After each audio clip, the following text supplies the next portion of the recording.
Alors, bonsoir. Alors, on va ouvrir la séance, l'adoption de l'ordre du jour en ce qui concerne la spéciale budget. Alors, qui propose l'adoption de l'ordre du jour?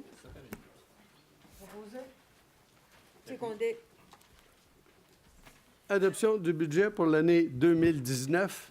Alors, on va demander à notre trésorière bien-aimée de nous présenter l'ensemble des résultats de nos discussions. Donc, bonsoir tout le monde. J'ai le plaisir de vous présenter le budget 2019. Donc, débutons la présentation.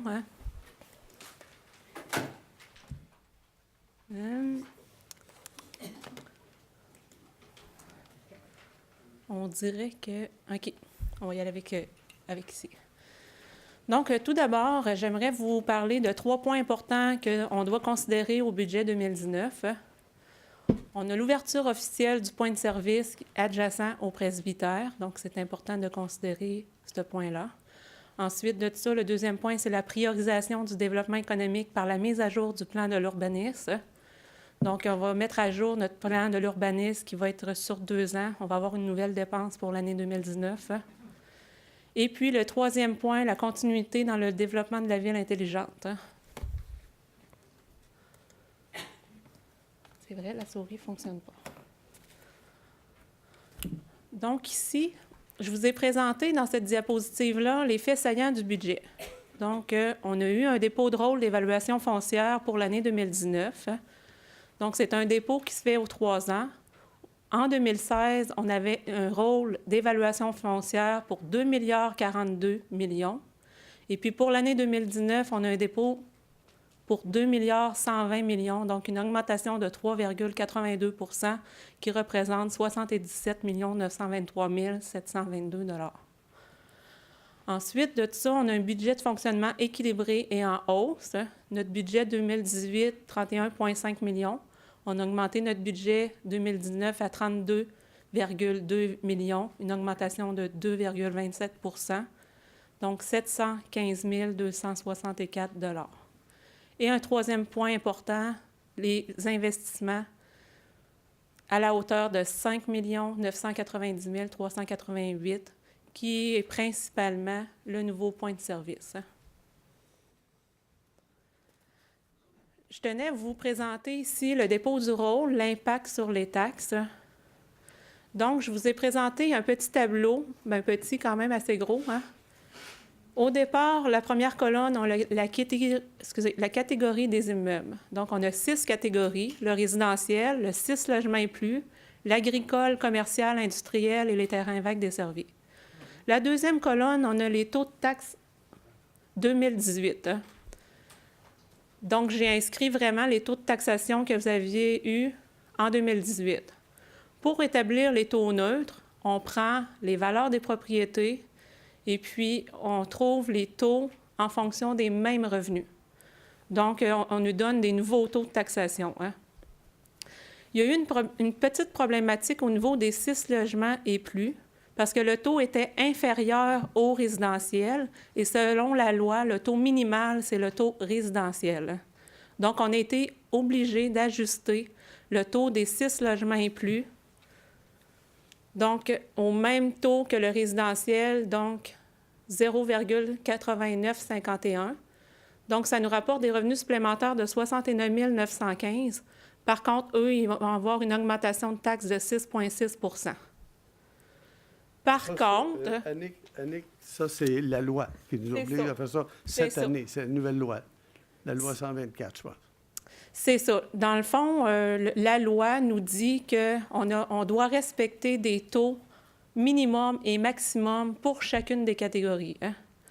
Donc, nous, toutes les autres taxes, le résidentiel, l'agricole, commercial, industriel, terrain vague, on est à l'intérieur des tranches. Il y avait juste le 6 logements qui n'était pas à l'intérieur des tranches, donc on le taxe au minimum. Par contre, notre taux il est quand même meilleur que plusieurs municipalités, car habituellement, les 6 logements et plus, on les taxe de 3 % à 4 % plus que le taux résidentiel. Donc, nous autres, on taxe quand même équivalent du résidentiel.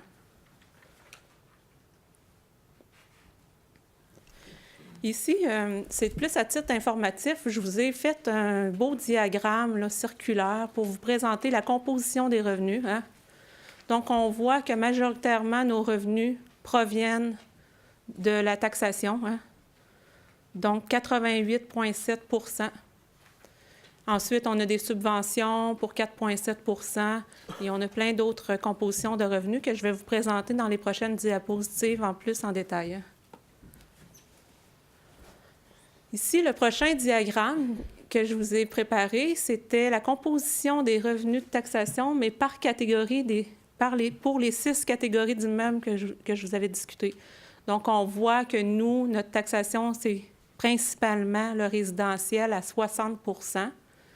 Et puis, on a le commercial, là, commercial à 32,6 %. Ensuite, on a les 6 logements à 4,8 %. Et puis les autres qui sont un petit peu plus minimes. Hein. Le troisième et dernier diagramme, c'était la composition des dépenses. Donc, pour un budget total de 32,2 millions. Principalement, c'est notre quote-part de l'agglomération pour 47,6 %. Ensuite, on a les loisirs pour 15,2 %, infrastructure 14 %, remboursement de capital 9,4 % et toutes les autres dépenses, administration générale. Tout ça, on va les revoir un petit peu dans les prochaines diapositives. Donc là, je vais continuer à vous présenter les dépenses. Ici, on voit l'analyse comparative des quotes-parts 2018-2019. Au budget 2018, on avait une quote-part réelle de 15,4 millions. Au budget 2019, on a eu notre quote-part pour 15,9 millions, donc une augmentation de 476 160 $. Une augmentation réelle de 3,08 %. Par contre, à la suite des admissions de la Ville de Québec qu'on a eues là, cet automne, nos professionnels ont estimé une baisse de la quote-part de 575 000 $. C'est un montant là, qui devrait revenir annuellement. Hein. Donc, nous, on a estimé notre quote-part au budget de 15 354 000 $. Hein. Donc, on l'a baissé de 575 000 $. Ça, le 575 000 là, vous vous rappellerez qu'on a encaissé un chèque de 4,5 millions pour, quand on a gagné à l'agglomération. Le 4,5 millions, c'était les admissions avant procès. La Ville de Québec a admis qu'ils abusaient pour 4,5 millions de notre facturation. Et ça a une conséquence de 575 000 sur la quote-part que Québec n'appliquera pas sa première facture, mais ils vont l'appliquer en cours d'année. Donc, au lieu de vous surfacturer pour le montant qu'on a reçu, on a enlevé le 575 000 qu'on va avoir de toute façon. C'est bien ça. Donc, le prochain tableau, c'est les dépenses de proximité. C'est tous les autres dépenses là, au budget. Donc, c'est réparti. Au départ, on a la rémunération globale, une augmentation de 54 414 $. On s'entend qu'habituellement, la rémunération, on a du 2 puis du 4 %. Ici, on a du 0,9 %. Il y a eu du changement de personnel, des embauches à taux moindre, etc. Ensuite, on a les dépenses de fonctionnement de tous les services, une baisse de 50 486. Ça va être présenté dans le prochain tableau. Hein. Le point de service est mis séparément, donc une dépense de 58 414. Ici, c'est tout, il va y avoir un nouveau surveillant là, à temps partiel, et puis l'électricité, les assurances, c'est vraiment pour le point de service. On a l'œuvre d'art pour le point de service, 65 957. Donc, avec la construction du nouveau point de service, il faut investir 1 % pour l'œuvre d'art. Hein. C'est des obligations par le ministère de la Culture. Et puis, ce montant-là ne sera pas financé à même la taxation. On va le financer plutôt à même le surplus. Hein. Donc, étant donné que ce n'est pas une dépense récurrente, on est obligé de la présenter dans les dépenses de fonctionnement. Mais on va venir le financer à même le surplus. Hein. Par la suite, on a le plan de l'urbanisme. Comme je l'avais discuté, là, on va faire une mise à jour à partir de 2019. donc une dépense de 100 000 $. Cette dépense-là aussi n'est pas récurrente, là. Il devrait avoir une dépense en 2019 et en 2020. Et puis, on va financer cette dépense-là dans le surplus également. On a présenté les honoraires professionnels de 1,5 million pour la poursuite avec la Ville de Québec. Donc, c'est juste à titre de présentation dans le budget de fonctionnement, parce que ces sommes d'argent-là sont prises aussi dans le surplus. Dans le fond, c'est juste une affectation du surplus de 1,5 million. Ensuite, on a les dépenses de technologie de l'information et de télécommunication, une diminution de 27 175, une modification au niveau des services, une modification aussi des postes des employés, hein? Donc une baisse de 7,3 %. Ensuite, le service de la dette à la charge des contribuables, 698 310 $. On s'entend que cette année, on a eu du financement pour 12,5 millions. Donc, on a du capital et des intérêts supplémentaires pour l'année 2019. Et puis, on a le service de la dette à la charge du gouvernement de 189 111. Lui, cette nouvelle dette-là est subventionnée par, c'est principalement FEPTE, hein. C'est les rues avec le programme FEPTE. On va avoir une subvention à partir de 2019. Nos paiements comptants d'immobilisation ont diminué de 108 484, donc une baisse de 34,2 %. Et puis, pour terminer cet acétate-là, il y avait les autres affectations, mais c'est ce que je vous parlais un petit peu plus haut, là, œuvres d'art, plan d'urbanisme et honoraires professionnels, pour un total de 1 665 000.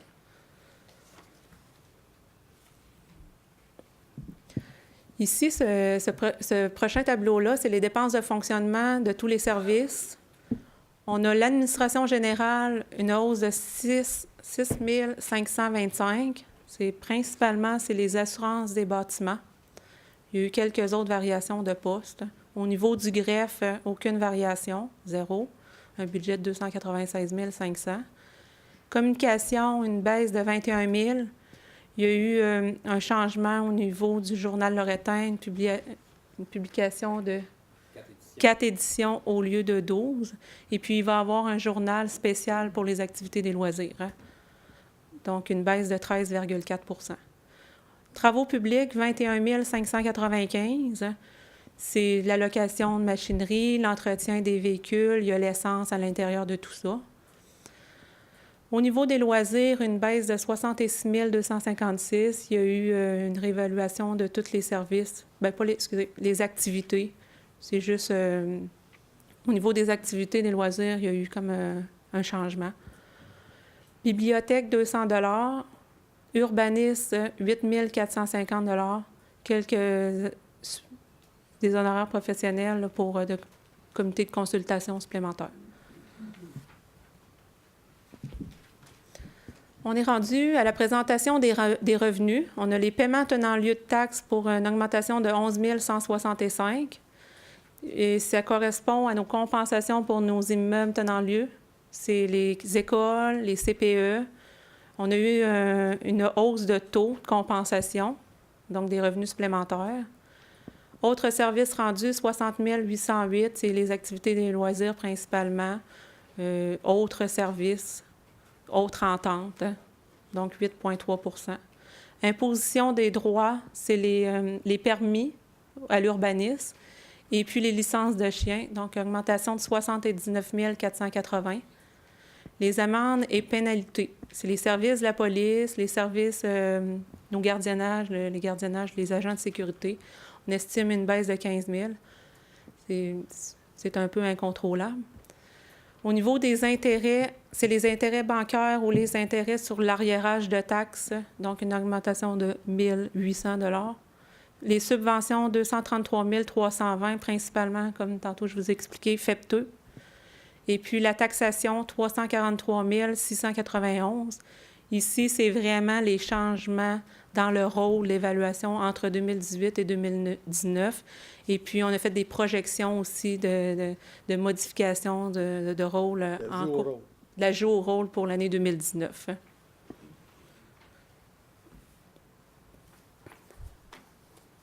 Oh, il me semble l'acétate est petite. Hein? Donc, avec un budget équilibré de cette façon, on a un gel du compte de taxes moyen, sauf pour les 6 logements et plus. Hein? Donc, il n'y a aucune hausse, sauf pour les 6 logements, de 6,6 à cause de ce que je vous ai expliqué tantôt, là, à cause du dépôt du rôle. Là. Et puis, il va y avoir également aucune augmentation pour les services d'aqueduc, d'égouts et de déchets. Hein? Donc, c'est un gel du compte de taxes, sauf pour les 6 logements. Compte Moyen. de taxes moyen. Parce qu'il y a un nouveau rôle. Donc, il y en a qui vont être plus, il y en a qui vont être moins. C'est bien ça. C'est gel de taxes. Il y a des immeubles qui vont monter, il y a des immeubles qui vont descendre, mais moyennement, il n'y a pas de hausse. Hein. Donc ici, c'est un tableau qui vous présente le compte de taxes pour un résidentiel moyen. Avant le dépôt du rôle, on avait une moyenne d'évaluation de 289 748. Après le dépôt, 280 321, donc une petite baisse de 427 $ pour une évaluation moyenne. Hein. Et puis, avec les taux que je vous ai présentés, la personne moyenne va payer le même compte de taxes. Pour terminer ma présentation, je vais vous parler du programme triennal d'immobilisation 2019 à 2021, les activités d'investissement financé ainsi que l'endettement total à long terme. Ici, c'est le PTI. Ça va être les investissements qui vont être effectués en 2019, 2020, 2021. Donc, en 2019, les immobilisations ici sont présentées sur 5 catégories. Donc, on a les infrastructures de rue, d'aqueduc et d'égouts pour 1,7 million. Et ça va être du resurfaçage de rue. Hein. Ensuite, les autres infrastructures pour 215 500 $. Bâtiments et terrains, c'est le point de service, 3 111 979. Véhicules, machinerie, équipement, je crois que c'est la chargeuse et un camion, 470 000. Informatique, équipement divers pour le point de service et un petit peu partout dans les bâtiments pour 482 909 pour un total de 5 990 000. En 2020, on estime 3,5 millions et en 2021, 3,5 millions aussi dans nos infrastructures. Et puis sensiblement les mêmes dépenses qu'en 2019 là, pour les autres infrastructures. Bâtiments, c'est on peut considérer l'entretien.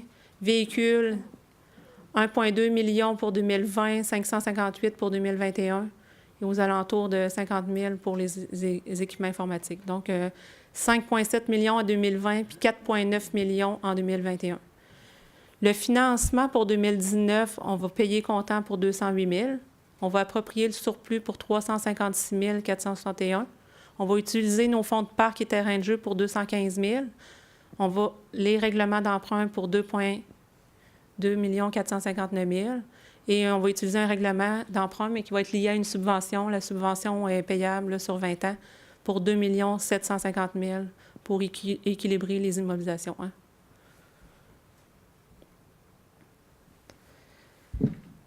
Ici, ce tableau-là, c'est les investissements à financer. Je les ai répartis en 3 catégories, donc les infrastructures, bâtiments et machinerie. Hein. C'est toutes les acquisitions qui ont été faites, qui n'ont pas encore été financées par la dette. Hein. Donc, la deuxième colonne, c'est au 31 décembre 2018. C'est qu'est-ce qui nous restait à financer. La troisième colonne, c'est les acquisitions 2019 selon le PTI qui vous a été présenté. Donc, ça va être toutes les nouvelles acquisitions qui vont être financées par règlement. Donc, ça nous donne le total qui devra être financé en 2019. Infrastructure correspond à FEP2, Boulevard Amel, rue Saint-Paul, resurfaçage de rue pour 2,7 millions. Les bâtiments pour 4,7 millions. La machinerie pour 704 000 pour un investissement total de 8 229 577. Ce montant d'argent-là, ce montant d'investissement-là, devra être financé. Hein? Donc, on prévoit un financement possible en 2019 pour 6,5 millions. Et tout dépendant de la situation financière aussi, là, ça se peut que ça soit plus ou moins, ou peut-être un deuxième financement. Ça va être prévu, on va prendre les décisions là, l'année prochaine.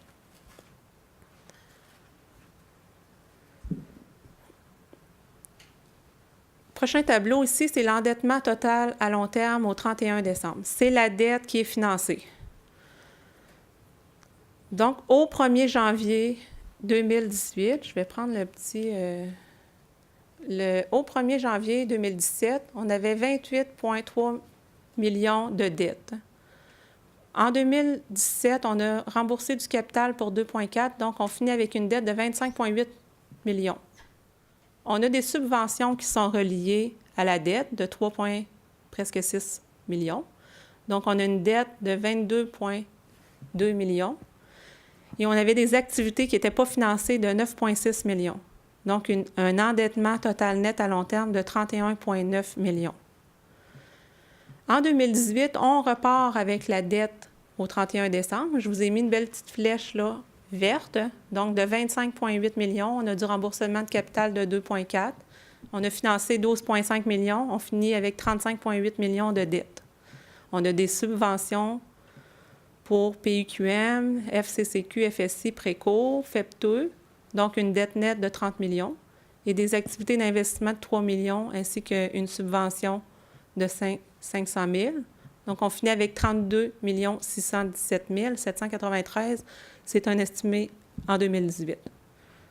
On est près de la réalité. Hein? En 2019, on repart avec une dette de 35,8 millions. On rembourse du capital pour 3 millions. Je vous avais présenté un financement possible de 6,5, donc j'ai inscrit 6,5. Donc, une dette de 39,3 millions. On a des subventions. On rajoute une nouvelle subvention pour le point de FEPTE, le point de service, le point de service de 3 250 000. Donc, une dette nette au 31 décembre de 31,3 millions.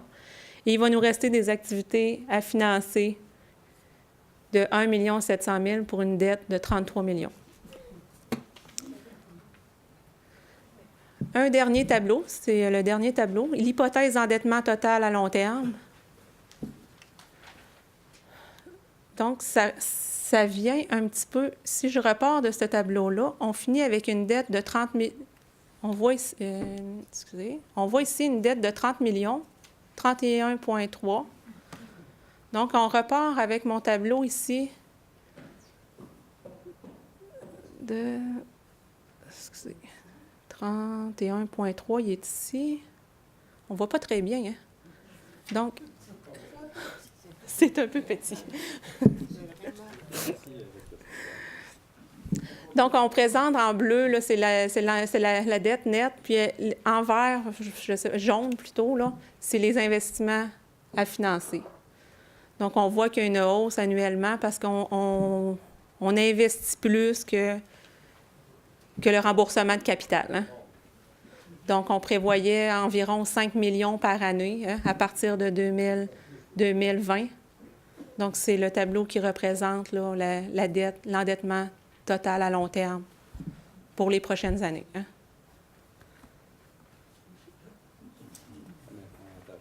Donc, moi, j'ai fait le tour. Je ne sais pas si vous avez des questions par rapport au budget. Des questions?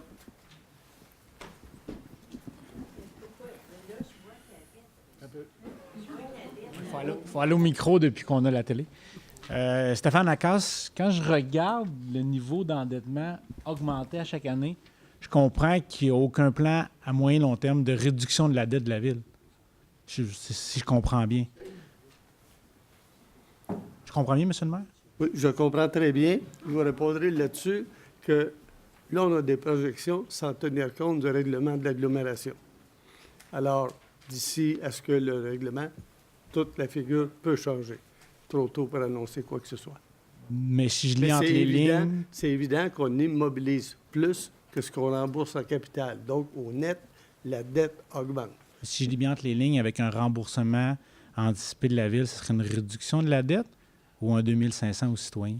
Excusez, voulez-vous répéter votre question? Ma question, c'est si vous dites que, si je lis bien entre les lignes, vous parlez de peut-être qu'avec l'argent qu'on va recevoir, qu'on a payé en trop depuis 2009 Oui. de la Ville de Québec, vous parlez peut-être d'une réduction de la dette ou d'un 2500 à chaque c'est parce que là, c'est pas clair. Là. Il y a le jeu entre les deux. C'est qu'il y a beaucoup de choses qui vont se décider dans les 2 prochaines années là-dessus. Aussi, il ne faut pas oublier qu'on a des prévisions de revenus exceptionnels, endocéutiques, qui vont nous rapporter à lui seul, à terme, quelque chose en dollars d'aujourd'hui, 3 millions. On n'en parle pas, là.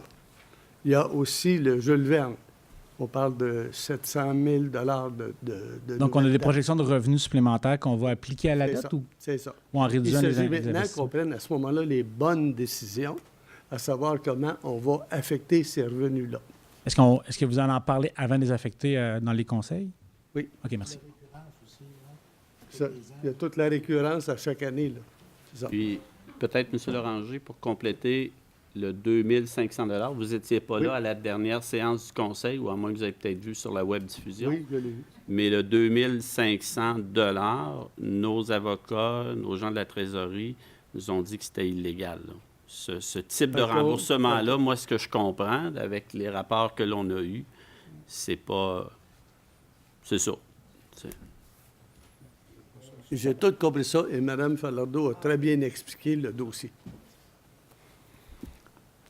D'autres questions sur le budget? Oui, bonjour, Jean Miot. La dernière réunion du Conseil, en tout cas, celle à laquelle je suis venu, et ce n'est pas la dernière ici en place, on va parler d'une dette, en fait, qu'on avait payée, plus de entre 300 et 400 000 $ pour une poursuite qui avait été réglée hors cours. Oui, 300 Alors, 000. je ne la vois pas apparaître dans le budget sur aucune case. Alors, à quel endroit est-ce que c'est défalqué, ces montants qu'on a dû payer? Ces montants ont été pris dans le budget 2000 de cette année.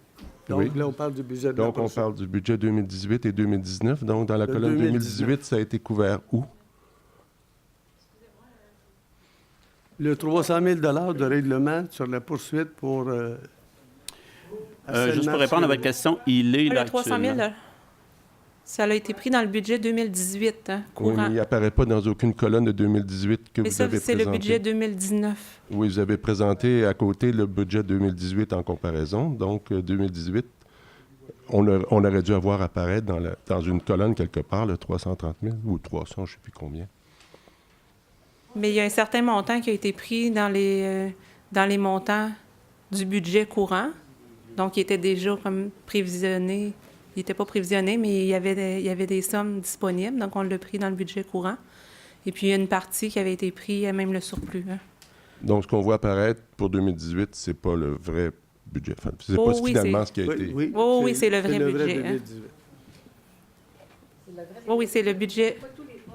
Non, mais je sais qu'on n'a pas tous les postes, mais il y en a qui représentent à peine 10-11 000 puis d'autres à 300 à 4 000 apparaissent pas. Alors, C'est ça. je trouve ça un petit peu C'est ça. manque de Mais manque de c'est dans le lumière. budget. Pour moi, d'accord, j'ai pas la lumière que je voulais avoir là-dessus, parce que c'est moi qui la paye, cette affaire-là, puis elle apparaît nulle Permettez-vous part. que Donc, je on a réponde, réussi M. à Loranger? passer quelque part 330 000 c'est quand même un petit morceau, là. Tu sais, on nous montre des dépenses de 11 000 je veux bien. Mais Mais laisser le montant- passer sous silence 330 000 nulle part. On le voit nulle part dans les papiers officiels que vous Mais ils déposez. sont à l'intérieur du budget. J'en une doute pas. partie. D'accord, j'en Mais doute tu sais, pas. ben, C'est pour ça que je vous demande où il a été défalqué, cet argent-là. De quel... Un ensemble de postes budgétaires. Il y a une partie, comme il avait été dit dans l'entente, qui aurait été pris à même la rémunération. Il y a une D'accord. partie qui avait été dit dans les honoraires professionnels. Et puis l'autre partie, c'était le surplus. En tout cas, vous auriez dû au moins, je pense, le dire ici devant les gens qui ont eu à payer le 300 quelques mille dollars. Oui. Merci. M. Loranger, peut-être un complément d'information pour monsieur. Je ne sais pas si vous avez eu le temps de regarder là, les comptes à payer de ce soir, mais il y a au moins il y a au-dessus de 100 000 presque 200 000 de mémoire ce soir dans les comptes à payer, justement pour payer ce 330 000 $-là. Vous allez les voir tantôt, là, on pourra les faire ressortir. Donc, ça ne dit pas dans quel budget c'est pris, mais on voit à qui on a fait un chèque pour ces comptes-là, qui totalisent au-dessus de 330 000 $. Bien. Est-ce que la réponse vous va, monsieur? M. Amio, avez-vous Merci. Est-ce qu'il y a d'autres questions sur le budget? C'est parce que M. Pajot a répondu à votre question, puis là, je pense que vous n'avez pas attendu la réponse. Ça avait été pris sur les... Bien, c'est parce qu'il vous disait que ce soir, dans les comptes à payer, on va voir la... Bon. D'accord. Pendant la présentation de tout à l'heure, ça avait dû nous être présenté. Alors, il est 8 heures. Est-ce qu'il y a d'autres questions sur la séance spéciale? Est-ce que les membres moi, du conseil peuvent poser des questions? Pardon? Oui, OK. En fait, moi, j'ai une question en lien avec le PTI. J'ai regardé celui de l'année passée, puis je remarque des écarts. Celui avec, pour l'année 2019, on disait 2,8 millions. Là, on est à 5,9 millions, donc un écart de 3,1. Puis pour 2020, on disait 2,8 millions, puis on est à 5,7, donc un écart de 2,9. Qu'est-ce qui explique ce changement de cap-là? Ça dépend des immobilisations qu'on autorise. Oui. Simplement. Donc, qu'est-ce qu'on a ajouté, n'était pas prévu l'année passée? C'est le directeur général. On a des rues qui vont être refaites cette année. On ne peut pas les prévoir l'année passée. Hein? On n'avait pas encore planifié. Des fois, en fait, il y a des subventions qui nous guident là-dedans. Étant donné qu'on n'aura pas de subvention cette année, l'an prochain pour la réfection complète de rues. Mais on sait que FEB2 n'aura pas lieu l'année Pas prochaine. lieu l'an prochain, probablement 2020, on le souhaite. Cette année, on va se concentrer sur des travaux de resurfaçage. C'est-à-dire seulement la tâche. Puis on va attendre comme toute bonne... Ça dépend des... En fait, tout dépend des opportunités de subvention, etc., qui est très variable chaque année. On préfère faire des rues avec des subventions, hein, évidemment. On ne devance pas les subventions, on attend les subventions. Au lieu de les payer à 100 on les paye entre 33 et 50 dépendant. Donc, j'ai une autre question. Oui. Aussi, j'ai comparé aussi les budgets l'année passée avec cette année. Donc, pour 2019, là, on était à 33 millions dans les prévisions, donc c'est stable. Enfin, c'est la même chose cette année. Mais pour 2020, et puis en augmentant dans des années, l'écart grossit. Donc, on parle de 3 millions d'écart pour 2020. On est 4 millions d'écart pour 2021, 6 millions d'écart pour 2022. Parler du budget? Du budget dans les prévisions. Dans les prévisions. Les projections. Hein. Fait que là, puis pour 2023, on est à 7 millions d'écart par rapport à nos prévisions de l'année passée. Hein. Donc, qu'est-ce qui explique cet écart-là? Annick, c'est toi qui fais les prévisions. Mais là, On parle de la dette ou du budget? oui, L'hypothèse d'endettement. là. OK, vous parlez de l'endettement total.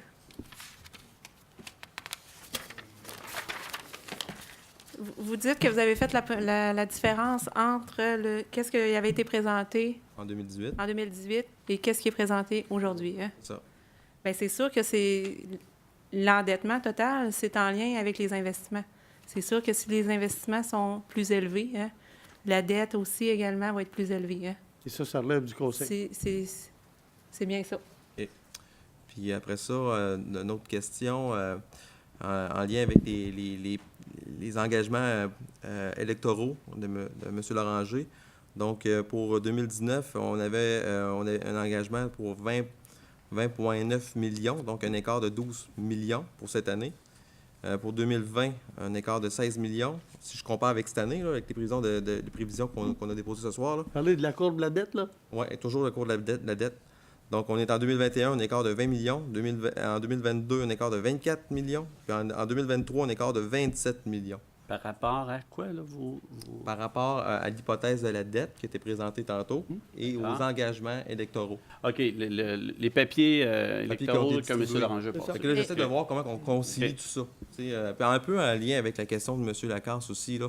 Il Comment faudrait poser la question à la trésorière qui a précédé Annick, qui est celle qui avait fourni la courbe. Oui. Et puis, au Vous êtes dernier bien budget... conscient que c'est pas moi qui fais les courbes de financement. Je n'ai pas la compétence pour faire ça. J'utilise les courbes qu'on me donne. Mais au dernier budget, on avait spécifié également que cette courbe-là, elle avait été erronée. Hein? Vous aviez présenté cette courbe-là en justifiant qu'elle n'avait pas été bien présentée. Hein?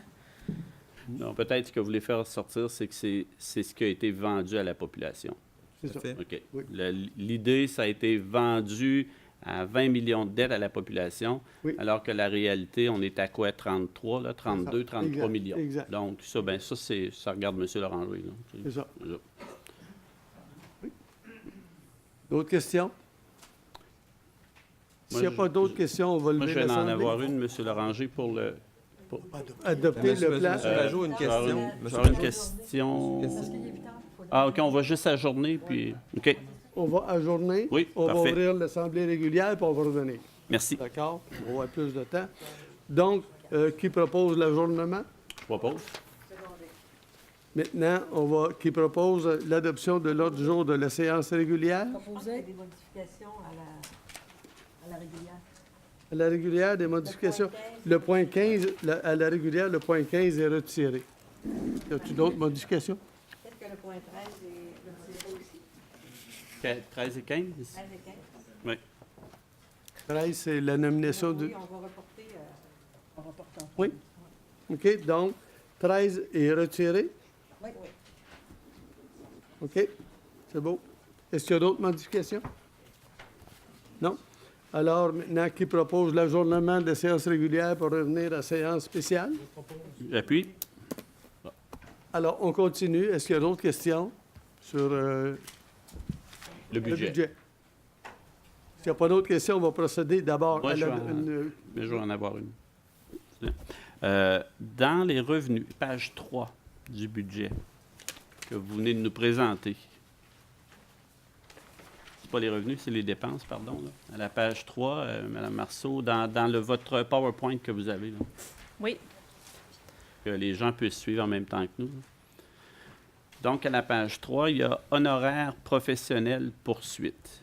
Donc là, il y a un montant de 1 500 000 qui est budgété.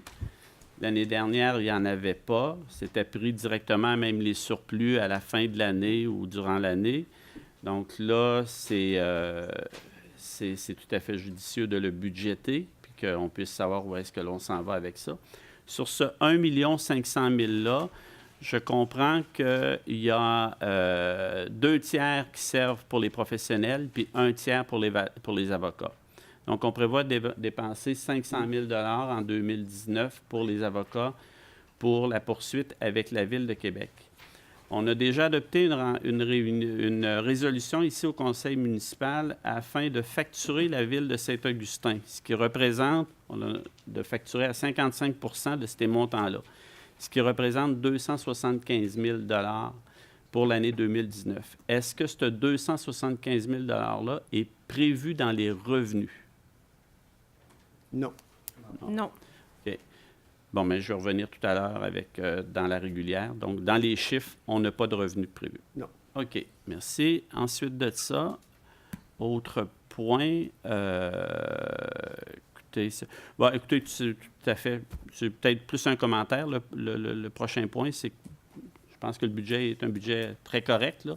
Sauf qu'avec ce que vous avez dit tout à l'heure sur les montants qui avaient été proposés, sur les promesses électorales qui avaient été Oui. faites, bien, c'était peut-être un petit peu décevant. Parce que si on regarde qu'on a reçu cette année 4,5 millions de la Ville de Québec, dans les promesses électorales que vous aviez faites l'année dernière, vous prévoyez un retour de 25 millions. Donc, avec 25 millions, il y avait une baisse de taxes de 600 $. Là, peu on près, vient oui. de recevoir un cinquième de ça. On devrait minimalement baisser les taxes de ce montant-là, Oui. autour de 140 $. Alors qu'on n'a pas de baisse de taxes, on a un gel de taxes. Donc, c'est peut-être ça. Moi, je pense qu'on aurait peut-être pu proposer une baisse de taxes d'au moins 2 %, ce qui aurait fait, avec le taux d'inflation de cette année, à peu près un 3,2 % de baisse d'augmentation de taxes, ce qui aurait été intéressant, de le prendre à même le montant qu'on a reçu de la Ville de Québec, qui représente à peu près 500 000 $, là. Donc, à chaque 1 %. Puis, en même temps, ben, dans les promesses que vous aviez faites, il y avait la promesse d'un chèque de 2 500 $, puis la promesse de baisser la dette. La dette, on vient de prouver qu'elle monte au lieu de baisser.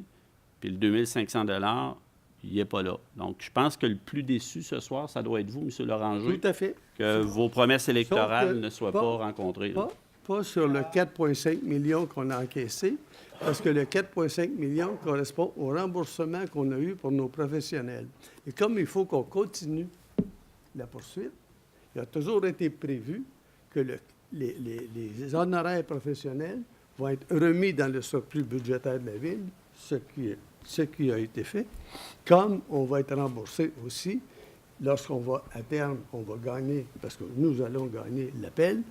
Les honoraires professionnels, vous avez parlé des 2 tiers à peu près pour nos professionnels, à part les avocats, ça va nous être remboursé aussi. Donc, tout ce qu'on a fait, c'est qu'on a remis l'argent, parce que si on épuise le surplus budgétaire et qu'on s'en va en cours et qu'on manque d'argent, bien, il faut arrêter. Parce qu'on n'a pas le droit de faire un règlement d'emprunt pour poursuivre. Il faut avoir l'argent liquide. Donc, c'est avec le surplus. Donc, par simple prudence, on a remis l'argent dans le surplus. Et lorsqu'on va avoir fini la compte, on saura exactement combien il nous reste et ce qu'on va faire avec. Et comme Mme Falardeau le dit, si on ne peut pas faire un chèque de 2500 $ à tout le monde, on va trouver l'autre formule, et je la connais, pour rembourser tout le monde. Ça va se faire en temps et lieu. Je comprends Voilà. votre théorie. L'affaire, c'est qu'on vient de budgéter que nos avocats et nos professionnels vont nous coûter 1,5 million. On a reçu 4,5 millions. Oui. Il reste 3 millions. Baisser les taxes de 2 c'est 600 000. Oui. On remet aux citoyens. Oui. On s'entend? Oui. Donc, les citoyens On va sont le faire. perdants cette année On par va le rapport à faire la promesse que vous avez faite. On va le faire légalement en temps et lieu. Moi, si j'ai bien compris, c'est que pendant que nous, on se fait cette réserve-là pour payer nos avocats et nos experts comptables, Oui. les gens de Saint-Augustin, eux, ils prennent la totalité de leur argent puis ils mettent ça sur leur dette directe. Ça, c'est leur décision. Sans payer d'avocat. Ça, c'est, malheureusement, c'est ce qui est arrivé. Puis sans qu'ils nous disent merci non plus. Là. On avait le choix à l'époque, vous savez, de suivre Saint-Augustin, d'arriver nulle part, ou de faire cavalier seul, d'y aller, puis on a eu les résultats. C'était un choix qu'on avait. Et je me souviens que vous nous avez dit ici, en pleine séance du Conseil, M. Loranger, que vous aviez une entente avec M. Marcel Corriveau, l'ex-maire de Saint-Augustin, pour que les frais d'avocat nous soient remboursés. Est-ce que vous avez fait des démarches pour que ces frais-là, ça totalise ces frais d'avocat-là? Ça totalise là 1,6 million. Là. Oui, oui. Juste les frais d'avocat, on ne parle je pas de sais, frais je d'expert. C'est ce que Saint-Augustin nous doit. Je suis C'est tout à fait... C'est 1,6 million, ce qui représente près de 7 sur le compte de taxes. Mais, M. Pajot, je suis tout à fait d'accord avec vous, sauf que je ne suis pas le maire de Saint-Augustin. Il y a eu un changement à la mairie, il y a eu un changement de comportement, on a vu Saint-Augustin signer une entente avec Québec que le conseil de l'époque a refusé, qui faisait perdre énormément d'argent à Saint-Augustin. Nous, on a refusé de signer l'entente et on a consulté la population, et à 90 la population nous a dit « continuez ». Et on a gagné 14 millions en remboursement direct, plus 4,2 millions en remboursement d'honoraires, plus les intérêts. Et ça, c'est pour 2008 à 2015. Il reste 2016, 2017, 2018 et 2019. Puis jusqu'à 2018, c'est un autre 6,5 millions qu'on va aller chercher, plus les intérêts. Donc, on va être à terme à 20,5 millions, plus les intérêts légaux, c'est autour de 5-6 par année. Donc, ça minote. C'est pas ça la question. On va connaître tous ces chiffres-là d'ici 1 an et demi à peu près. Pour l'instant, ce n'est que de la spéculation. Quant à Saint-Augustin, on ne pouvait pas dire au juge, vous jugez juste pour l'ancienne Norette et vous oubliez Saint-Augustin. Non, ça s'applique aux deux parce qu'on est 3 villes dans l'agglo. Est-ce que c'est équitable? Moi, je pense que non. Est-ce qu'on a payé pour que Saint-Augustin encaisse? Oui. Est-ce qu'on peut espérer que Saint-Augustin va avoir l'honnêteté de nous rembourser? Je l'espère. Mais on n'a aucun moyen légal de les forcer à le faire. Mais ma question... Donc, on peut bien tergiverser tant qu'on voudra. L'important, c'est que nous, on a payé tout seul, mais on encaisse aussi. Et ça, c'était le but, c'était qu'on encaisse pour les citoyens. Donc, l'expérience nous démontre que c'est toujours mieux d'avoir un document écrit quand on a une entente là, avec un autre parti. Là. C'est évident, mais je ne suis pas sûr que ça aurait été mis par écrit. Mais ma question, M. Loranger... excusez, je vais répondre à M. Guérard. Est-ce qu'on devait arrêter parce qu'on n'avait pas d'écrit? Je pense pas. La preuve, c'est qu'on a gagné. Ma question, M. Loranger, c'est avez-vous fait des démarches auprès Non. de Saint-Augustin pour que Non. l'on soit remboursé? Non. Alors, on a fait une résolution du conseil municipal. De maire à maire, vous n'avez même pas pris le téléphone pour parler à M. Junot. Vous n'avez pas tenté de le rencontrer. Vous n'avez pas tenté, vous n'avez pas écrit. Non. Ça en dit long. Merci. D'accord. D'autres questions? Alors, là, on est rendu... Alors, Adoption du budget. adoption... Alors, qui propose... C'est à la fin, monsieur. C'est à la fin des questions, monsieur. Oui. Alors, qui propose l'adoption du budget? Je propose. Secondé. Qui propose l'adoption du programme triennal d'immobilisation? Je propose. Fait. Donc, qui propose maintenant la levée de l'Assemblée spéciale? Je propose. Non, on revient à la régulière. Donc, le point 3, au point 3, c'est l'approbation des procès-verbaux des séances, de la séance ordinaire du 27 novembre, ainsi que la séance extraordinaire tenue le 14 novembre 2018. Qui propose? Je propose. À l'item 4, règlement fixant le traitement des élus municipaux en remplacement du règlement numéro, etc., et de ses amendements. Alors, on est rendu à l'adoption. Maître, pouvez-vous nous résumer le contenu de ce règlement-là?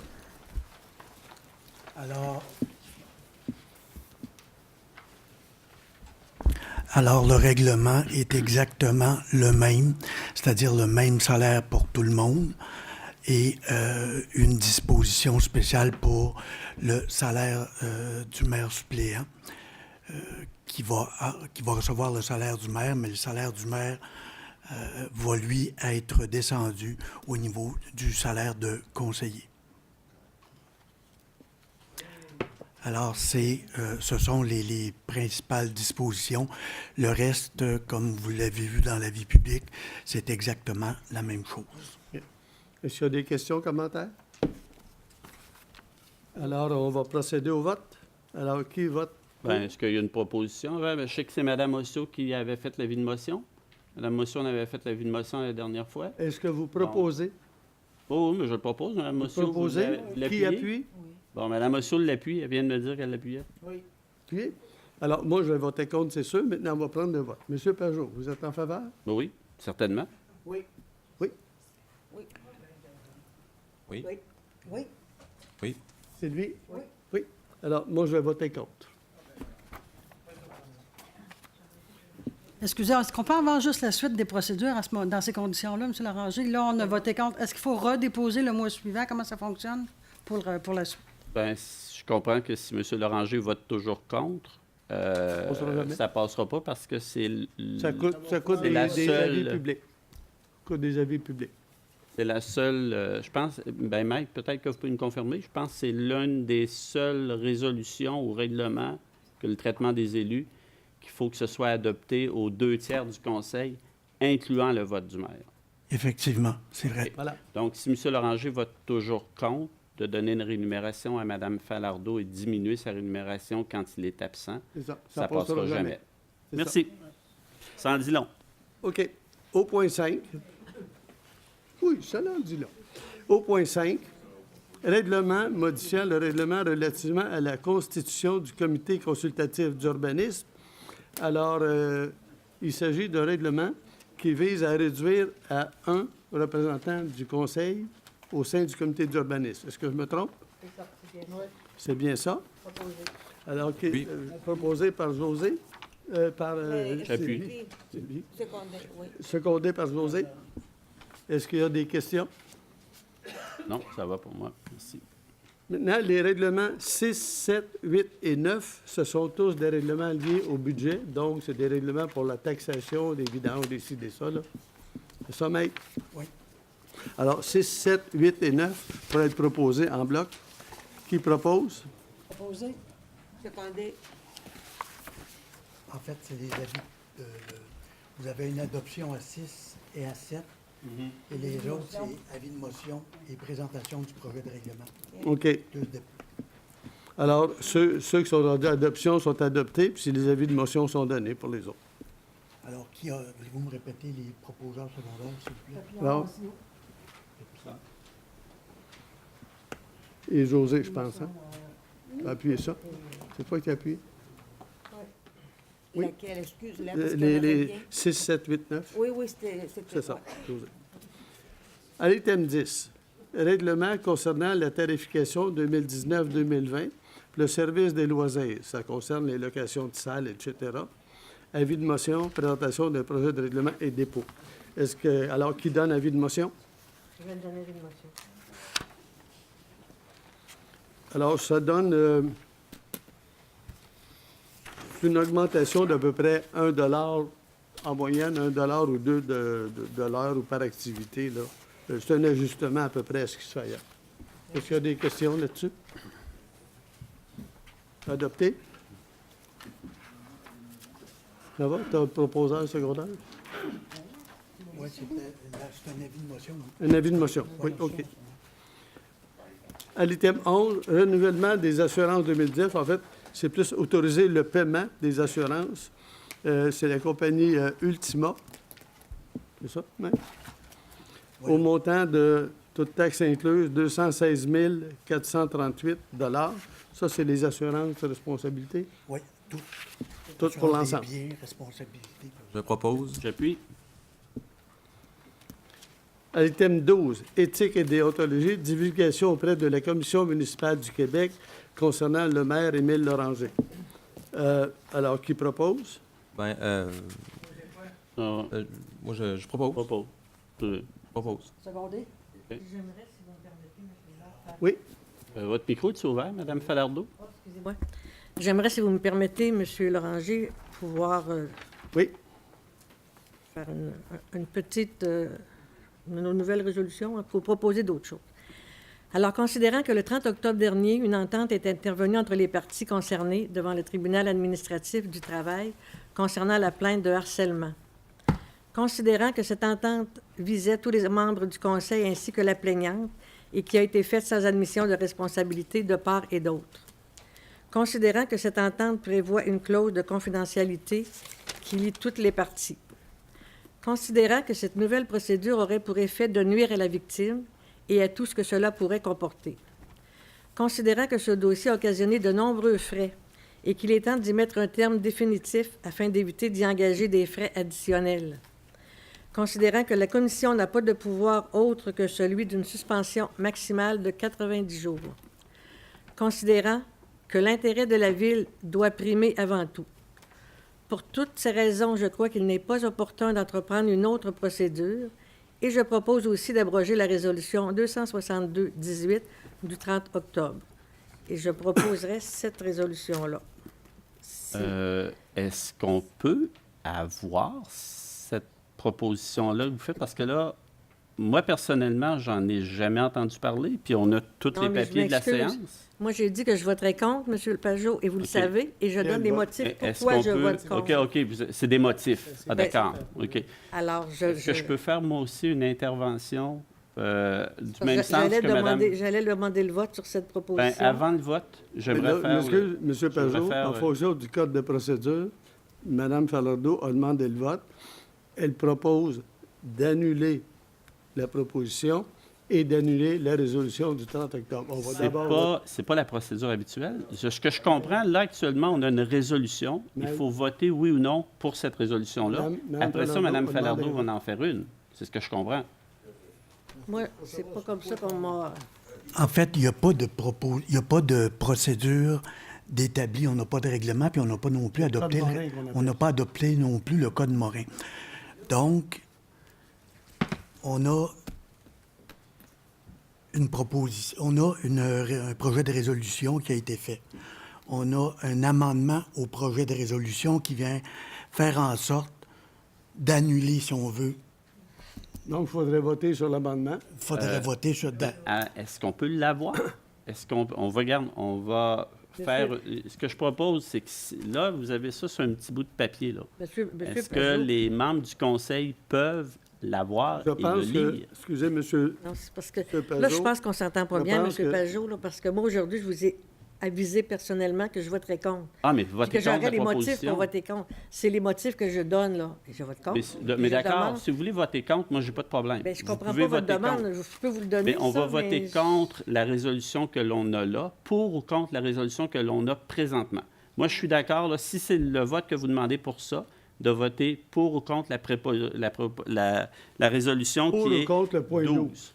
Pour ou contre le 12, oui. Sauf que vous avez fait une intervention sur le 12 avant de voter. Je vais vous demander le même respect qu'on vous a donné. J'ai aussi une intervention à faire pour cette résolution-là. Donc, j'aimerais la faire et après ça, on pourra voter. Ça vous convient? Moi, ça me Allez-y. convient. Parfait. Allez-y. Moi aussi, j'aurais une intervention OK. à faire après. Ouais. Pas de problème. Écoutez, j'ai tout simplement parce que cette résolution-là, vous allez le comprendre et je pense que plusieurs citoyens en sont conscients, cette résolution, elle est très importante. Donc, il faut avoir une historique de ce qui s'est passé, puis c'est ce que je vais tenter de vous faire. Depuis plusieurs années, j'assiste aux séances du conseil municipal. Comme plusieurs parmi vous, j'ai été témoin des sauts d'humeur de M. le maire. Rien de bien édifiant, mais bon, ça fait partie du personnage, comme j'ai déjà entendu dans les médias. Au printemps 2018, je rappelle à mes collègues que nous avons été informés d'un potentiel problème de comportement inapproprié concernant M. le maire Loranger. Au début, je me suis dit, c'est probablement un autre coup de gueule de M. le maire. Comme il l'a dit lui-même, M. Loranger a son caractère et à 72 ans, il ne le changera pas. Mais non. Cette fois-ci, c'était très différent. Rien à voir avec ce que l'on a vécu auparavant. On nous informe même qu'une plainte de harcèlement psychologique sera déposée sous peu contre la ville de l'Ancienne-Lorette à la Commission des normes du travail, la CNESST. Une plainte qui cible M. Loranger. Comme d'autres membres du Conseil, j'ai été particulièrement troublé et secoué par les faits qui ont été portés à notre attention. Je pense que tout le monde peut en témoigner. La suite, vous la connaissez. Le 24 mai 2018, une plainte de harcèlement psychologique est déposée contre la Ville à la CNESST. Plainte déférée depuis au tribunal administratif du travail et dont l'audience était prévue le 9 novembre dernier. Le 10 septembre 2018, le conseil municipal demande officiellement par résolution à M. Loranger de se retirer de ses fonctions le temps des procédures. On fait même mention, pour une première fois, d'une possible demande d'enquête à la Commission municipale du Québec. Le 30 octobre 2018, le Conseil finalise une convention hors cours avec la présumée victime pour environ 330 000 $, incluant les frais, afin de clore le dossier à la CNESST. Le même soir, le Conseil municipal adopte une résolution à l'unanimité pour demander une enquête à la Commission municipale sur le comportement de M. Loranger à l'égard d'une employée. Le 1er novembre 2018, il y a diffusion d'un communiqué de presse par le Conseil municipal de l'Ancienne-Lorette. En titre, « Enquête à la Commission municipale du Québec, le Conseil municipal désire aller au fond des choses. » Voici quelques extraits du communiqué de presse. Les élus annoncent leur intention de déposer une demande d'enquête afin de faire la lumière sur les faits allégués. Puisque le processus de médiation ne constitue pas une enquête sur les comportements dénoncés et que les élus sont d'avis que plusieurs manquements au code d'éthique et de déontologie de la Ville de l'Ancienne-Lorette ont été commis, ils ont la ferme intention de mener ce dossier jusqu'au bout. Les élus désirent éviter qu'une telle situation ne se reproduise et sont soucieux d'offrir un milieu de travail sain, exempt de tout comportement inapproprié. Par conséquent, les informations concernant les manquements constatés, dont certaines demeurent confidentielles, seront déposées à la commission municipale. Pourquoi devons-nous voter en faveur de cette résolution ce soir? Parce que plusieurs faits troublants concernant le comportement de M. Loranger en matière d'éthique et de déontologie ont été portés à la connaissance du conseil municipal. Parce qu'une entente hors cours à la CNESST ne vient pas disculper un comportement fautif en matière d'éthique et de déontologie. Parce que seule la Commission municipale du Québec a le pouvoir d'enquêter sur le comportement d'un élu en matière d'éthique et de déontologie. Parce que nos avocats nous ont informés qu'il y avait matière à enquête concernant le comportement du maire. Parce que M. Loranger a affirmé dans les médias qu'il ne changerait pas son comportement. Parce qu'une plainte de harcèlement, c'est une plainte de trop. Parce que le maire d'une ville se doit d'avoir un comportement irréprochable. Parce qu'un code d'éthique et de déontologie, ce n'est pas un document anodin. Et parce que la lumière doit être faite concernant le comportement de M. Loranger à l'égard de nos employés, de nos citoyens et de la municipalité. En refusant de voter pour cette demande d'enquête, c'est comme cautionner un comportement qui m'apparaît inadmissible. Il faut aussi se questionner. Pourquoi la Ville a-t-elle déboursé 330 000 $ dans une entente hors cours? Est-ce sans raison valable?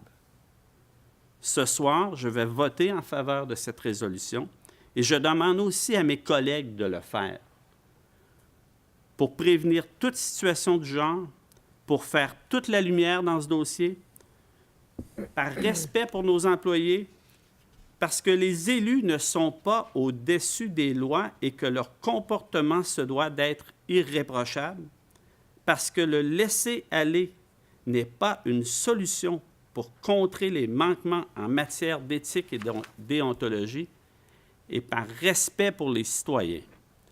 Finalement, il est de notre devoir de dénoncer tout manquement à notre code d'éthique de déontologie.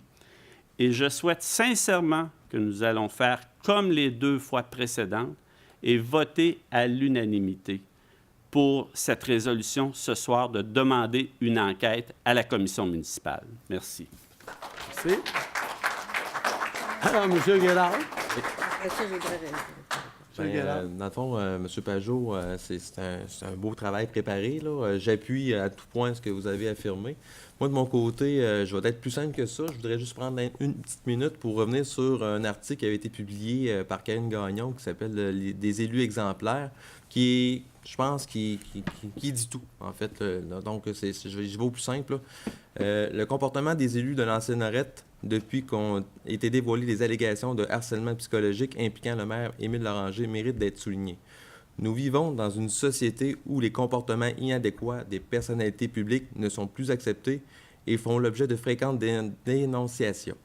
Les élus, à titre de gestionnaires publics et de représentants du peuple, doivent, à une plus forte raison, donner l'exemple. C'est précisément ce que fait les conseillers municipaux de l'ancienne Lorette en demandant au maire de se retirer de ses fonctions en attendant que la lumière soit faite. En attendant que la suite des procédures, une plainte avait été déposée à la CNESST. Ils ont également choisi de siéger comme indépendants alors qu'ils faisaient partie de l'équipe de M. Loranger.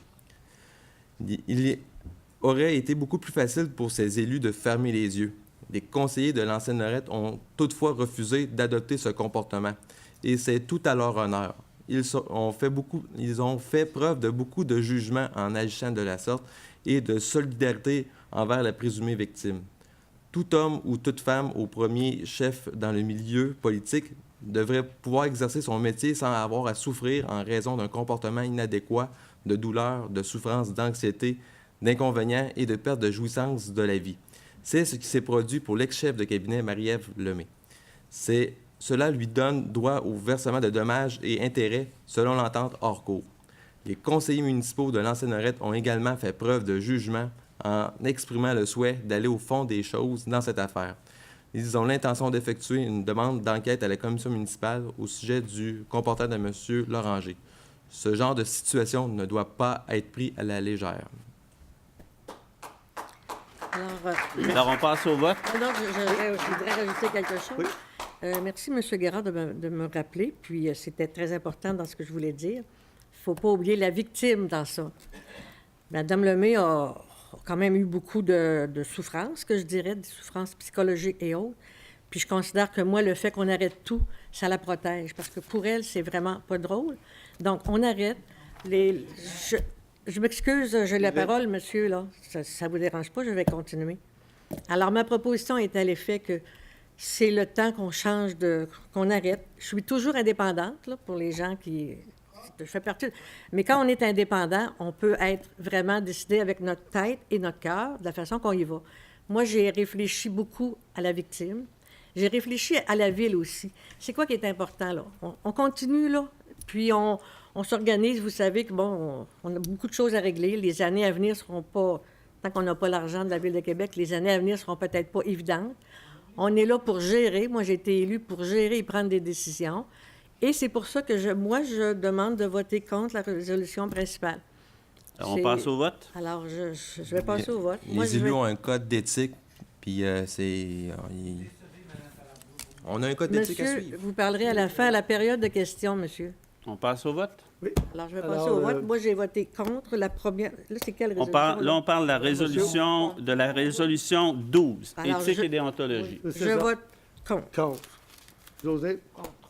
André? Moi, de même, pour avoir pesé les pour et les contre, écoutez, je peux parler, là? Parlez. Là, un instant, là. Voilà. Un instant.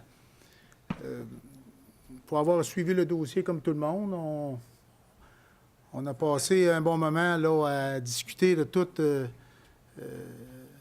C'est sûr que ça l'a atteint tout le monde, avec les avocats et tout. Là, puis présentement, là, c'est sûr qu'on a une décision à prendre. Je pense que la meilleure décision, selon ma conscience, avec toutes les pourparlers qu'on a eus tous ensemble, écoutez, là, on a passé par toutes les émotions. Puis, après réflexion, je vais voter contre. M. Pajot? Je vote pour. M. Guérard? Je vote pour. Je vote pour. Alors là, on a égalité des votes? Oui. Alors, je vais voter contre. Monsieur Loranger, Non, ça serait mais pas écoutez, Monsieur Loranger, écoutez, ça serait pas on éthique vient de d'avoir, censurer.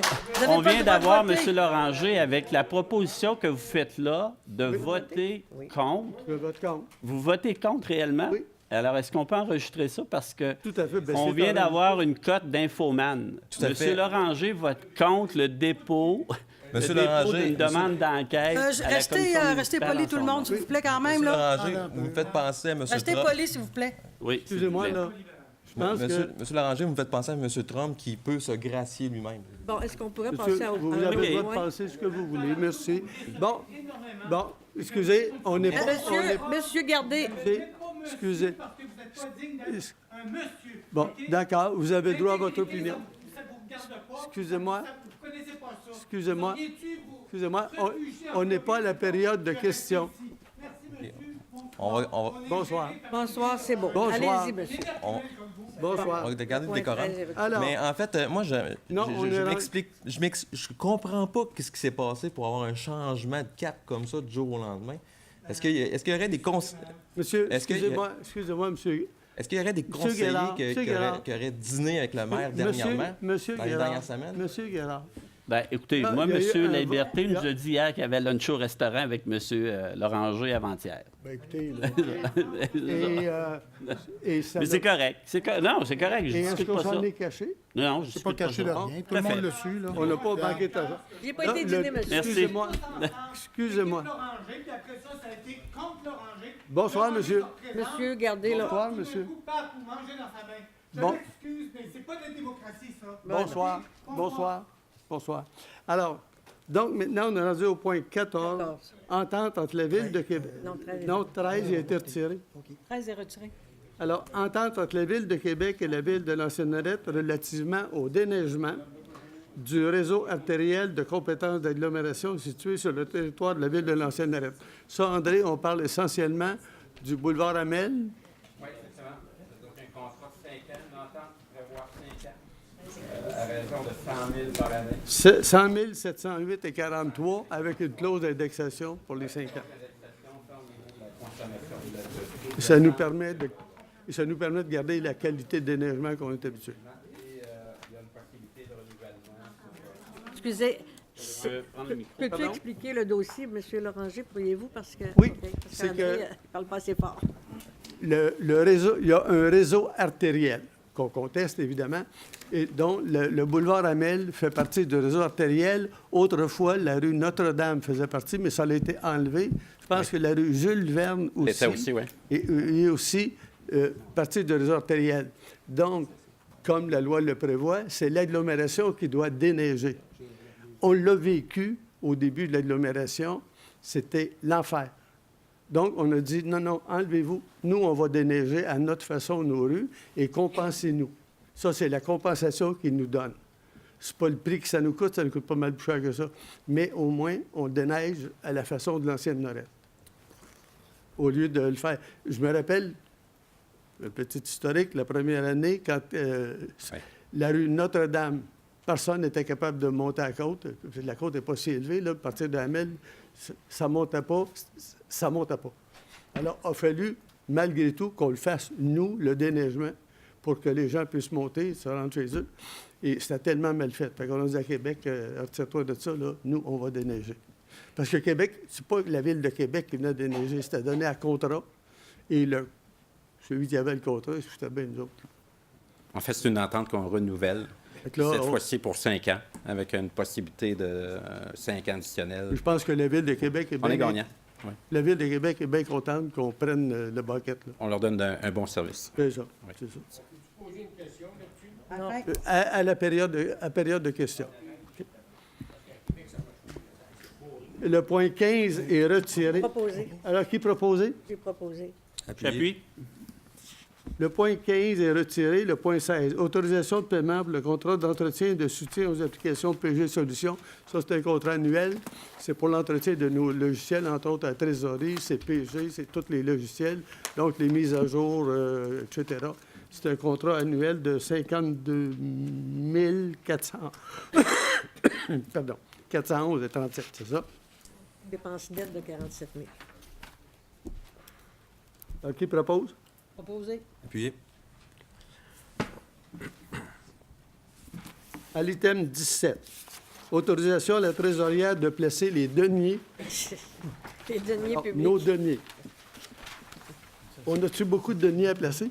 Non, mais c'est le terme légal. On a joké là-dessus, là, mais c'est le terme légal.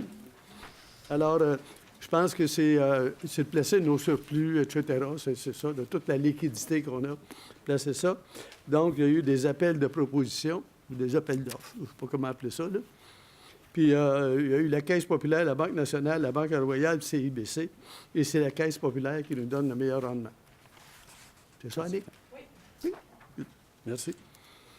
Alors, qui propose? Proposé. Appuyé par? Secondé. Approbation de la liste des comptes à payer. Alors, est-ce qu'il y a des questions? Peut-être des précisions, M. Loranger? Oui. Tantôt, on avait une question de M. Amio pour les frais d'entente hors cours de 330 000. Si vous allez à votre première page des comptes à payer, là, à partir des avocats Bellemare, allez, avocat Bellemare, Marie-Ève Lemay, Maître Bellemare en fidéicommis et Marie-Ève Lemay. Alors, tous les montants qui sont là 35 500, 99 000, 5 300, 17 000, c'est le 300, ça fait partie du 330 000. Oui. Donc, ça commence c'est des factures qui nous arrivent ou des ententes que l'on doit payer suite à l'entente hors cours. Puis, ce que je comprends avec Mme Marceau, c'est que c'est pris ça à même les surplus. C'est bien ça? En partie. En partie. Donc, et les surplus sont constitués à même du 4,5 millions qu'on a eu de Québec. Donc, les frais pour couvrir la poursuite, l'entente hors cours, ben c'est l'argent qu'on a eu de retour de la Ville de Québec qui le paye. Ben, c'est-à-dire, on avait eu Au lieu de leur donner en baisse de taxes aux citoyens. Ça fait partie du surplus. Le 4,5 millions s'est ajouté à ce qu'on avait. Le surplus, 1,7. on avait déjà 1,7 million de surplus. 1,7 au départ. Donc, c'est à peu près le 100 de 4,5. taxes qu'on devrait baisser. Mais c'est pas tous les montants là, qui sont dans le surplus. Là. C'est ça. OK. Avez-vous d'autres questions sur la liste des comptes à payer? Non, merci. Alors, qui propose? Bien, c'est un dépôt. C'est un dépôt, hein? Non, Alors, qui propose l'acceptation? Je vais proposer. Madame Ossio va appuyer. Alors, période de questions du public. Parce qu'elle n'avait pas dit assez fort. Puis lui non plus. Il faut parler fort ici. Bonjour. Moi, c'est au sujet que vous parlez de Voiramel. Quand Québec le faisait, c'était... Puis Québec vous paye pour le faire, puis vous dites qu'il était mal fait. Ça veut-tu dire que Québec fait très mal sa partie à eux autres? Je dis que simplement que lorsque... Et ça, c'est les travaux publics, là. Il faudra poser la question au directeur Quand on voit à général. Québec, ça circule très bien, mon cher monsieur. Oui. Mais Puis- nous... Je crois en fait, M. Lacage, je pense que ça a toujours fait notre renommée, le déneigement. Puis tant mieux si la Ville de Québec se s'est améliorée au cours des dernières années. Mais, C'est parce qu'en plus, vous chargez une taxe aux citoyens de déneigement. ben là, je pense Québec paye, il paye à la Ville de Sainte-Marie à faire le déneigement. Québec, Une chose qui n'est pas pour avoir- correcte là-dedans. là. Québec nous paye ce que ça nous coûte pour faire le déneigement. Mais le ramassage de neige, les gens de Voiramel, ils payent, puis ils ne devraient pas si Québec paye. je crois pas Si que... Québec vous paye. Ben oui. En fait, on fait le Je pense que travail... vous mélangez chargez les deux affaires, fois. vous mélangez les affaires. En fait, on fait le travail d'un entrepreneur. C'est ça. C'est tout On comme est si on serait un l'entrepreneur de la entrepreneur. Ville de Donc, Québec. On oui. agit comme entrepreneur. Bon, une autre question sur la neige, là, parce que moi, dans ma tête, c'est pas clair. Comment vous calculez ça, la taxe de déneigement? C'est pas moi qui la calcule. C'est clair? L'autre- Cherche qui, là? En fait, ce que vous voulez savoir, c'est le coût, le 13 et 22 du mètre linéaire, comment il est compté? Comment vous comptez ça? Ben, en fait, c'est le total des coûts qui sont associés au transport de neige. Ça inclut la machinerie, le camion, la disposition de la neige. Puis les dernières évaluations qu'on on en a fait, ben, ça fait en sorte qu'on est arrivé à 13 et 22. Le montant était bon. Ça veut dire que c'est comme ça que c'est fait. Puis l'idée, c'est pas nécessairement de faire de l'argent avec ça, pas du tout, c'est de couvrir les frais. C'est juste le camionnage, le volume de neige. Et la disposition de la neige, oui. Mais Le camionnage, disposition de la neige, quand ça vous couvre faites le les- salaire de nos employés. quand vous aussi. faites Oui. les parkings, ces transports de neige-là, là, qui paye pour ça? Est-ce que vous démêlez les voyages de neige des parkings avec les rues? Le 13 et 22 est essentiellement pour les rues. Ça veut dire qu'il n'y a pas de mètre carré ou mètre linéaire pour le stationnement. Le 13 et 22 correspond à la neige qu'on transporte dans les rues. C'est comme ça que c'est fait. Ça veut puis- dire que quand vous faites le parking de polyvalente, que je comprends pas pourquoi vous faites ça, vous ramassez la neige, le centre sportif, Ce qu'on doit comprendre... vous faites l'âge d'or, vous faites Désolé, l'église. ouais. Désolé, Non, monsieur. mais Laissez- c'est toute la neige que vous... Écoute, là, attends un peu. Laisse-le En répondre. fait, désolé, parce que là, j'ai le micro pas du bon bord, mais je dois parler au Ah, micro. tiens, là, t'aimes. Désolé. Lorsqu'on établit le coût total de transport de neige, évidemment, on prend soin de retirer ces stationnements-là. Quand on arrive au 13 et 22, c'est pas en incluant les stationnements, parce qu'évidemment, ce serait tout comme dire que les gens devraient payer la neige qu'on transporte dans les stationnements. C'est pas le cas. C'est-à-dire que le 13 et 22, c'est essentiellement pour couvrir la dépense associée au transport de la neige qui est dans les rues. Ça veut dire que c'est vrai de dire qu'on transporte de la neige dans le stationnement, mais ça n'affecte pas le taux au mètre linéaire. Ça veut Vous dire êtes que sûr que c'est bien démêlé? Oui, définitivement, oui. Mais comme là, vous faites le parking municipal, là, à côté Oui. du restaurant vietnamien, là. Mais comme je viens de vous mentionner, le 13 et 22, les stationnements ne sont pas inclus dans le 13 et 22. Mais ça, ce parking-là, vous faites ça pour qui? Pour le vietnamien puis Ben, c'est- Logitech?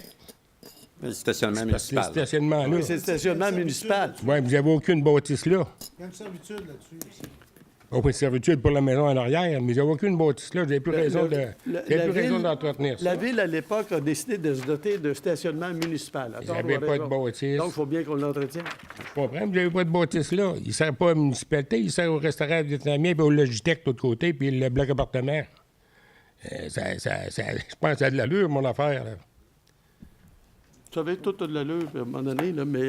Est-ce que vous avez donné des contraventions pour les gens qui mettent la neige en rue?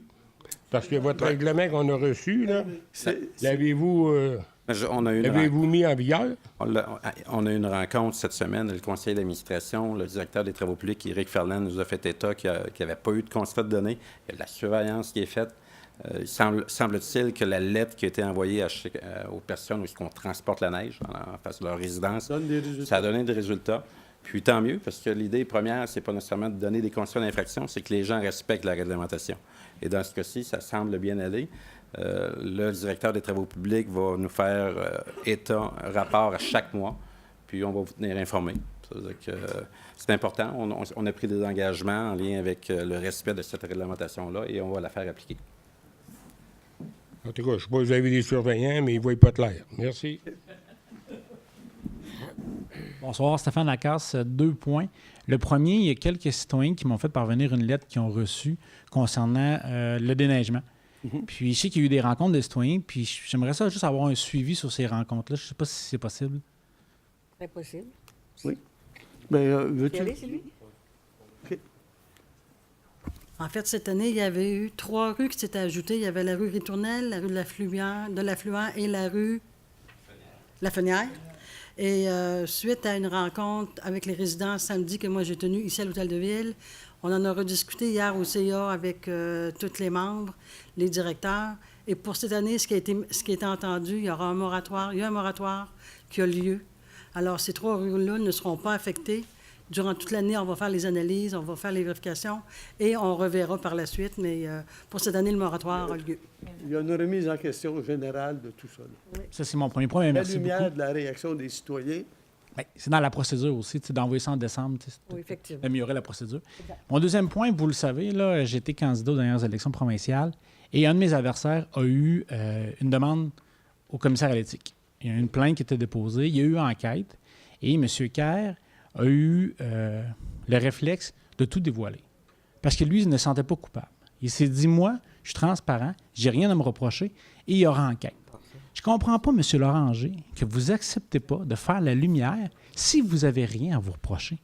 Pourquoi vous n'acceptez pas, en tant que maire, de dire, moi, là, éthiquement, j'ai rien à me reprocher, faisons une enquête, faisons la lumière sur ça, mais à la suite de ça, vous allez continuer votre travail que vous faites depuis 1983.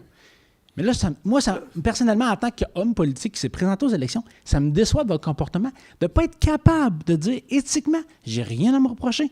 Faites enquête, toutes les enquêtes qu'ils veulent, puis après ça, je continue mon mandat. Je ne vous comprends pas. Honnêtement, là, ça me déçoit en tant qu'un ancien candidat en politique que vous n'ayez même pas l'odieux d'accepter. Si vous n'avez rien à reprocher, faites-la l'enquête. C'est pas... D'abord, vous avez parlé du Les dossier... contribuables, ça a coûté 330 000. Fait que moi, je pense qu'on est capable de payer un petit peu pour aller Je pense voir. que ça, c'est très public, là. Ça, c'est très public. Ça a coûté 330 000. So what? En ce qui concerne maintenant la situation de M. Kerr, M. Kerr, c'est M. Kerr. Émile Loranger est Émile Loranger. C'est 2 personnes complètement différentes. OK, donc vous, quand vous vous regardez dans le miroir, vous êtes très bien à l'aise à dire, moi, là, je suis pas capable d'être transparent avec les gens qui ont voté à 80 pour... Les gens ont quand même voté à 80 pour vous. Soyez assurés que je m'entends très bien avec moi-même. En tout cas, je pense qu'il y a un changement à faire. Oui. Je sais pas si... Bon, moi, c'est Martin Trudel. Premièrement, je voulais vous remercier d'avoir changé vos habitudes, là, de ne plus utiliser des bouteilles d'eau. Vous avez remarqué. Ensuite, je ne sais pas si vous avez vu dans les médias, fin novembre à peu près, là, on a parlé que la Ville de Montréal voulait peut-être interdire les Publisacs. Je me demandais si c'est peut-être quelque chose qui pourrait être une bonne idée aussi à l'ancienne Lorette. Peut-être pas nécessairement interdire, mais avoir un règlement ou changer, peut-être inverser la manière de faire, que ça soit par inscription ou que par nous le mettre directement chez nous. Les gens puissent demander le Publisac. Bien, c'est ça. Dans le fond, que les gens puissent, s'ils veulent, ils le demandent, ils s'inscrivent, puis sinon, mais ils l'ont pas. Parce que même quand on essaie de mettre des collants, de placarder qu'on n'en veut pas, c'est compliqué. Sincèrement, je n'aurais pas de problème avec ça. Je sais que ma femme va voter pour. Bon. Parce qu'elle veut l'avoir. Ben, je pense que vous devriez en discuter. Moi, je pense que ça serait une bonne idée, peut-être dans des précurseurs de faire ça au Québec, là. Je ne vous dis pas qu'on va le faire, mais on va le regarder. OK, merci. Autre question? J'aurais... Après, j'aurais... Est-ce qu'il y a une autre question? Oui.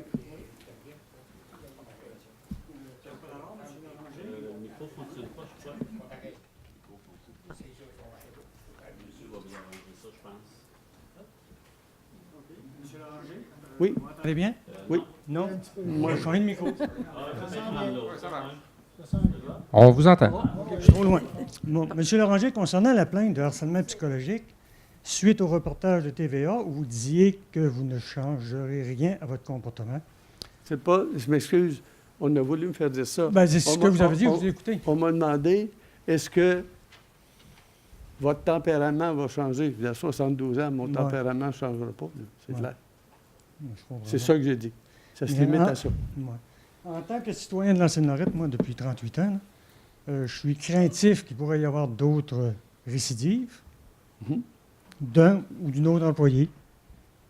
N'oubliez pas que nous, Parlez devant le micro, monsieur. nous, les citoyens de l'ancienne Lorette, avons payé des frais d'avocat au montant d'environ 100 000 $.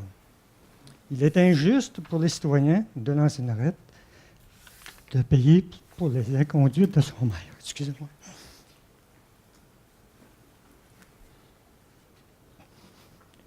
Je pense que nous avons une épée de Damoclès devant nous. Excusez-moi, je ne suis plus capable. Est-ce qu'il y a quelqu'un d'autre qui peut le lire à la place de monsieur? Voulez-vous qu'on en fasse la lecture? Ou? Est-ce qu'il y a quelqu'un d'autre qui peut le...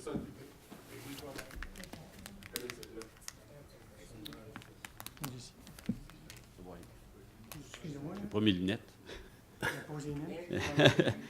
Il est injuste pour les citoyens de l'ancienne Lorette de payer pour les inconduites de son maire. Et je pense que les citoyens de l'ancienne Lorette sont Votre priorité. Moi aussi de D'accord. continuer. Et nous, les citoyens, avons une épée de Damoclès depuis votre retour. Je pense qu'il serait temps pour vous de tirer votre révérence après 35 ans de service pour le bien-être des citoyens de l'ancienne Lorette. Je suis déçu de certains conseillers. Merci. Madame Falardeau? Oui, je voulais m'assurer et puis en faire peut-être une proposition, je ne sais pas, là, que la résolution où on a refusé, que ça incluait le retrait du 30 octobre. Le retrait de la demande du 30 octobre. Alors, je fais La proposition. Je propose qu'on retire la demande faite à la commission le 30 octobre, la 262-18. Qu'elle soit abrogée. Alors, je voudrais abroger OK. cette Donc, résolution-là. Si je comprends bien, là, il y avait eu une résolution à l'unanimité de déposer une plainte à la commission municipale. Puis là, M. de Loranger là, vient nous sauter à l'oreille là, de la faire retirer. C'est bien ça? D'accord. Ce qui avait été adopté Moi, à je l'ai l'unanimité. retiré dans ma proposition. D'accord. De la retirer, donc on passe au vote? Oui. Oui. Ben, dans D'accord. la Est-ce que pour... est-ce- Excusez-moi, En fait, allez dans la proposition que Mme a faite. Non, mais... Et, Non, ben, c'était... C'est là que- il va falloir modifier l'ordre du jour dans un premier temps. OK. Alors, je demande qu'on modifie l'ordre du jour. Donc, il faut voter pour modifier l'ordre du jour? Oui. OK. Donc, moi, je vote contre. Je vote contre. Moi, je vote pour. Non, on va voter l'ordre du Ben, ça va être comme On vote la tantôt, modification, c'est sûr.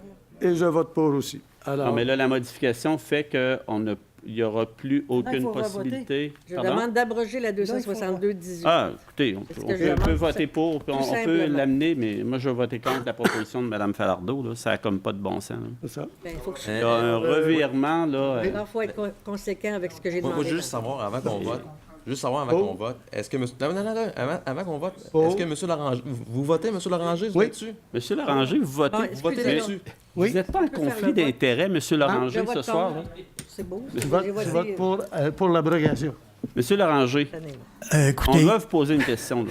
Là, là c'est une mascarade, là, on dirait. Là. Ben, en fait, Êtes-vous en... Moi, je pense que vous êtes en conflit d'intérêt ce soir de participer au vote que nous sommes en train de faire. Comprenez-vous, là? Là, actuellement, là, J'ai le vérifié. conseil municipal... Non, laissez-moi terminer, s'il vous plaît. Je regrette, mais là, vous affirmez que je suis en conflit d'intérêt alors Je que pense. Maître Deschaines n'est pas d'accord avec vous. hop, je ne vais pas consulter là-dessus.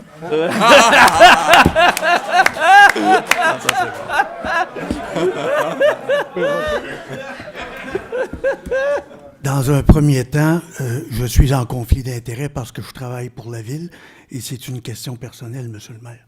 Oui. Alors, je ne peux pas vous représenter dans ça. Non, non. Moi, je travaille Mais pour vous la Bon, ville. on vient d'avoir une Est-ce bonne que- réponse. Est-ce que j'ai le droit de voter? Ben, je ne peux pas vous répondre. OK. Alors, j'ai voté. Et si c'est illégal, bien, ce sera renversé. OK. Non, ben, mais écoutez, ça, cette situation-là fait juste apporter de l'eau au moulin que notre demande est tout à fait légitime. C'est un autre exemple de... écoutez, Alors, est-ce qu'on continue là-dessus? écoutez, là? c'est fabuleux ce qu'on vit ce soir. Je suis pas bien à l'aise. Bon, Je ne sais pas écoutez, comment exprimer ça. est-ce qu'on va modifier l'ordre du jour? Oui. Qui propose, qui seconde? Proposé. Secondé. On va voter. Écoutez, c'est fou. On joue à deux, Écoute, je comprends pas ce qui s'est passé dans la dernière semaine. Il faut que quelqu'un me... Donc, il y a une proposition pour abroger la résolution 262-2018. C'est la première demande à la Commission municipale du Québec. Alors, es-tu d'accord pour abroger? Oui, bien, c'est vrai. OK, regarde, on va passer au vote. On va passer au vote pour clairer.